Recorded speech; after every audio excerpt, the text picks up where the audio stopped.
ಇವತ್ತಿನ ವಿಡಿಯೋದಲ್ಲಿ ತುಂಬಾ ರುಚಿಯಾಗಿರುವಂತಹ ರೆಸ್ಟೋರೆಂಟ್ ಸ್ಟೈಲಲ್ಲಿ ಚಿಕನ್ ಹಂಡಿ ಮಸಾಲ ಯಾವ ರೀತಿ ಮಾಡೋದು ಅಂತ ತಿಳಿಸ್ಕೊಡ್ತೀನಿ. ಎಲ್ರಿಗೂ ನಮಸ್ತೆ, ನಾನು ಸುಪ್ರೀತಾ ಶೆಟ್ಟಿ. ವೆಲ್ಕಮ್ ಟು ಸ್ವಾದ.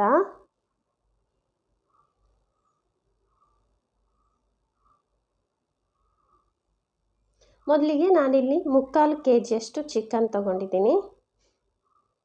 ನಂತರ ಒಂದು ಮಣ್ಣಿನ ಪಾತ್ರೆ ಇಟ್ಕೊಂಡಿದ್ದೀನಿ. ಅದಕ್ಕೆ 2 ಟೇಬಲ್ ಸ್ಪೂನಷ್ಟು ಎಣ್ಣೆ ಹಾಕ್ಕೊಂಡೆ. ನಂತರ 1 ಟೀ ಸ್ಪೂನಷ್ಟು ತುಪ್ಪ ಹಾಕ್ಕೊಂಡೆ. ನಂತರ ಅದನ್ನು ಮೀಡಿಯಮ್ ಫ್ಲೇಮಲ್ಲಿ ಇಟ್ಕೊಂಡಿದ್ದೀನಿ. ನಂತರ 1 ಟೇಬಲ್ ಸ್ಪೂನಷ್ಟು ಸಣ್ಣದಾಗಿ ಹೆಚ್ಚಿರುವಂತಹ ಬೆಳ್ಳುಳ್ಳಿ. ನಂತರ 1 ಈರುಳ್ಳಿನ ಉದ್ದಕ್ಕೆ ಹೆಚ್ಚಿಕೊಂಡು ಅದನ್ನು ಸ್ವಲ್ಪ ಕೆಂಪು ಬಣ್ಣ ಬರುವವರೆಗೆ ಅದನ್ನು ಹುರಿಬೇಕು. ನೋಡಿ, ಇಷ್ಟು ಕೆಂಪು ಬಣ್ಣ ಬರಬೇಕು. ಇದಕ್ಕೆ ಇವಾಗ ನಾನು 1 ಚಿಕ್ಕ ತುಂಡಷ್ಟು ಚಕ್ಕೆ ಹಾಕ್ಕೊಳ್ತಾ ಇದ್ದೀನಿ. ನಂತರ 2 ಪಲಾವ್ ಎಲೆ, ನಂತರ 3 ಏಲಕ್ಕಿ, ನಂತರ 6 ಲವಂಗ, 1 ಟೀ ಸ್ಪೂನಷ್ಟು ಜಜ್ಜಿರುವಂಥ ಶುಂಠಿ ಹಾಕ್ಕೊಳ್ತಾ ಇದ್ದೀನಿ. ಬೆಳ್ಳುಳ್ಳಿಯನ್ನು ಮೊದಲೇ ಹಾಕ್ಕೊಂಡಿದ್ದೆ ನಾನು. ನಂತರ ಇವಾಗ ಜಜ್ಜಿರುವಂಥ ಶುಂಠಿ ಹಾಕ್ಕೊಂಡು 1 ನಿಮಿಷ ಅದನ್ನು ಹುರಿಬೇಕು. ನಂತರ 1 ಕಪ್ಪಷ್ಟು ಟೊಮೆಟೊನ ಹಾಕ್ಕೊಂಡಿದ್ದೀನಿ. ನಂತರ ಇದನ್ನು 1-2 ನಿಮಿಷ ಈ ರೀತಿ ಮಿಕ್ಸ್ ಮಾಡ್ಕೋಬೇಕು. ನಂತರ ರುಚಿಗೆ ತಕ್ಕಷ್ಟು ಉಪ್ಪು ಹಾಕ್ಕೊಂಡೆ. ನಂತರ 2 ಟೇಬಲ್ ಸ್ಪೂನಷ್ಟು ಕೊತ್ತಂಬರಿ ಪುಡಿ, 1 ಟೀ ಸ್ಪೂನಷ್ಟು ಜೀರಿಗೆ ಪುಡಿ, 1 ಟೀ ಸ್ಪೂನಷ್ಟು ಕೆಂಪು ಮೆಣಸಿನ ಪುಡಿ, ನಂತರ 1 ಟೀ ಸ್ಪೂನಷ್ಟು ಗರಂ ಮಸಾಲ, ನಂತರ 1/4 ಟೀ ಸ್ಪೂನಷ್ಟು ಅರಶಿನ ಪುಡಿ. ಇದನ್ನೆಲ್ಲ ಹಾಕ್ಕೊಂಡು ಚೆನ್ನಾಗಿ ಅದನ್ನು ಸಣ್ಣ ಉರಿ ಇಟ್ಕೊಂಡು ಬೇಯಿಸ್ಕೋಬೇಕು. ಮಸಾಲೆ ಒಟ್ಟಿಗೆ ಟೊಮೆಟೊ ಬೇಗನೆ ಬೇಯ್ತದೆ. ನೋಡಿ, ಮಸಾಲೆ ಒಟ್ಟಿಗೆ ಟೊಮೆಟೊ ಚೆನ್ನಾಗಿ ಬೆಂದ ನಂತರ ಅದಕ್ಕೆ ನಾನು ಚಿಕನನ್ನು ಹಾಕ್ಕೊಳ್ತಾ ಇದ್ದೀನಿ.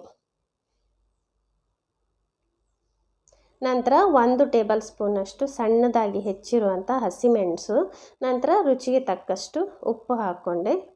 ಇದನ್ನು ಚೆನ್ನಾಗಿ ಮಿಕ್ಸ್ ಮಾಡ್ಕೋಬೇಕು.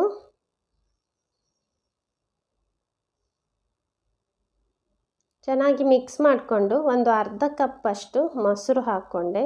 ಒಬ್ರೊಬ್ಬರಿಗೆ ಮೊಸರು ಇಷ್ಟ ಆಗಲ್ಲ, ಅವರು ಸ್ಕಿಪ್ ಮಾಡ್ಕೋಬಹುದು. ನಂತರ ಇದನ್ನು ಮುಚ್ಚಳ ಮುಚ್ಚಿಬಿಟ್ಟು ಒಂದು 10 ನಿಮಿಷ ಬೇಯಿಸ್ಕೋಬೇಕು.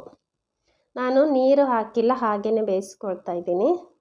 ನೋಡಿ, ಉಪ್ಪು ಹಾಕಿರೋದ್ರಿಂದ ಚಿಕನ್ನಲ್ಲಿರುವ ನೀರೆಲ್ಲ ಬಿಟ್ಕೊಳ್ಳುತ್ತೆ. ನಂತರ ಅದಕ್ಕೆ 1 ಟೀ ಸ್ಪೂನಷ್ಟು ಕಾಳು ಮೆಣಸಿನ ಪುಡಿ, ನಂತರ ಇದು ಫ್ರೆಶ್ ಕ್ರೀಮ್ ಹಾಕ್ಕೊಂಡೆ 1-2 ಟೇಬಲ್ ಸ್ಪೂನಷ್ಟು, ನಂತರ ಕಾಲು ಕಪ್ಪಷ್ಟು ನೀರು ಹಾಕ್ಕೊಂಡೆ.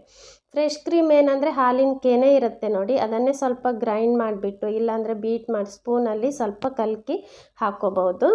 ನೋಡಿ, ಇದನ್ನು ಚೆನ್ನಾಗಿ ಮಿಕ್ಸ್ ಮಾಡಿಬಿಟ್ಟು ಬೇಯಿಸ್ಕೋಬೇಕು. ಒಂದು 10 ನಿಮಿಷ ಸಣ್ಣ ಉರಿಯಲ್ಲಿ ಇಟ್ಕೊಂಡು ಬೇಯಿಸ್ಕೋಬೇಕು.